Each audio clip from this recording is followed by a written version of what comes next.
আল্লাহ তুমি একটু তাকায় দেখো, মুসলমানরা বড় অসহায়। তুমি মুসলমানদের হামি ও নাসের হয়ে যাও, আমাদেরকে আর একবার মাফ করে দাও।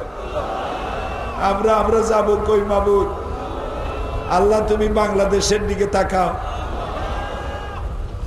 দুনিয়ার সব মুসলমান দেশের আশেপাশে আরো 2-4টা মুসলমান দেশ আছে, তুমি আমাদের দিকে তাকায় দেখো আমরা কোথায় আছি। একদিকে সমুদ্র আর 3 দিকে কারা, তুমি জানো আল্লাহ। আল্লাহ আমাদের যাওয়ার জায়গা নাই। আল্লাহ এই দেশটা তুমি শান্তিতে রাখো। এই দেশটা যারা নৈরাজ্য সৃষ্টি করতে চায়, অশান্তি সৃষ্টি করতে চায়, যারা বোমা মারে, যারা সন্ত্রাসী তৎপরতা করে, গ্রেনেড হামলা চালায়, ওদের যারা টাকা দেয়, পয়সা দেয়, বুদ্ধি দেয়, তুমি তো চেনো মাবুদ। এগুলির গোটা জাতির সামনে উলঙ্গ বানায়